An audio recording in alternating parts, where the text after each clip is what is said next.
Donald Trump and Kamala Harris, well, they might as well just assume residency in this Commonwealth of Pennsylvania. It's attracted the most amount of attention of any of the 50 states, and it could very well determine the next president.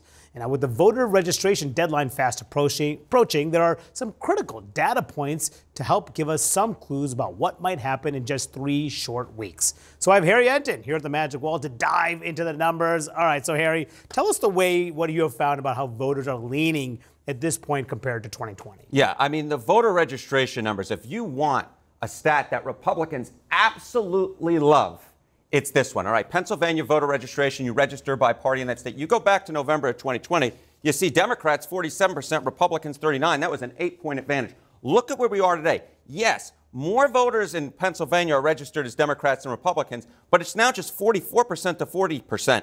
Now that you've got a 4-point gap, Republicans, have cut that Democratic advantage in half. In such a short period of time. They have gone out, they have registered voters. There are folks that have come over to their side who were previously registered Democrats. The question is, where are they picking up ground, Manu? Where are they picking up ground? This, to me, says it all. All right, which Pennsylvania counties did the GOP gain in registration? If you look in the counties where less than 50% of the population is non-college white voters, Republicans gain just a point. Where you have over 50% non-college whites, look at this. Republicans gain 6 points on average. Wow. They are picking up ground in the areas you would expect them to pick up ground, right? Those non-college white dominated areas, coal country in the Northeast, Southwest outside of Pittsburgh, Pennsylvania. But the bottom line is the registration trends, the trends we've been seeing the last few cycles with Republicans dominating among non-college white voters, very much showing up in this party registration. It's so interesting because David McCormick, who's the Senate candidate, the Republican Senate candidate, told me actually he believes that can actually propel him to victory because they're narrowing that margin with Democrats of voter registration. But what does this mean for Kamala Harris and her chances of victory in Pennsylvania? All right, so all of this data, bad news for Democrats, right? Good news for Republicans. But there's one thing to keep in mind, right? You had that New York Times Siena College poll that came out yesterday that showed Kamala Harris slightly ahead, but within the margin of error. Why is that? Because take a look here. This is the Pennsylvania margin by party registration in that poll. What you see here is that Kamala Harris, I'm going to come over to your side of the street, Manu,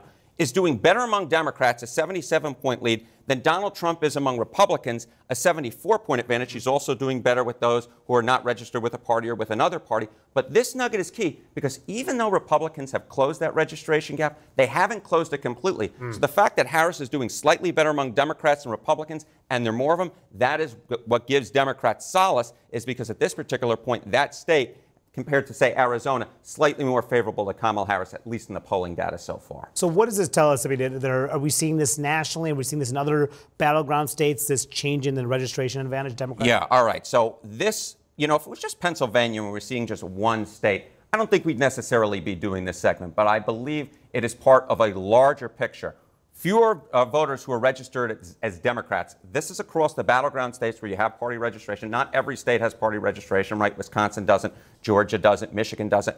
But in the battleground states where, in fact, you do have party registration, there are now fewer registered Democrats in Arizona, fewer registered Democrats in Nevada, fewer registered Democrats, and, of course, the great state of North Carolina. So what we're seeing in Pennsylvania is being seen in other states as well. More folks are registering as Republicans as compared to Democrats. But we're looking at the battleground states. Let's take this out nationally, all right? This is party registration, but let's look at party identification. Party registration, of course, is you're actually registered with a party. Party ID is when you say, I feel like a Democrat today, I feel like a Republican today. They're correlated, but they're not exactly the same. But I think it gets at the trend that's going on here, Manu.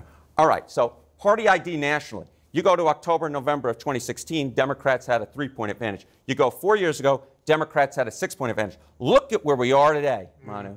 Republicans with a 1-point advantage. A very different picture, very much mirroring what we see in the party registration numbers in those key battleground states and Pennsylvania in particular. And it actually just shows you, too, why Harris is doing what she's trying to do. She's trying to moderate a little bit on these issues, trying to reach those very voters because the party registration is changing and the demographics of the voters are changing. And those are the people she needs to attract. Absolutely. And the GOP leads by a point in party identification right now. The average when the Republican Party loses is the Democrats ahead by 8. When the Republican Party wins, the average party ID advantage for Democrats is 3. Republicans right now, Manu, are doing even better than the average when they win. If there's one little nugget that I think Republicans are really hopeful for, it's this party ID and this party registration data. It really points in a good direction for them and for Donald Trump. Wow, we'll see. Close race, and that can absolutely make the difference here. Harry Enten, of course, the guru, breaking it all down for us. Really appreciate it.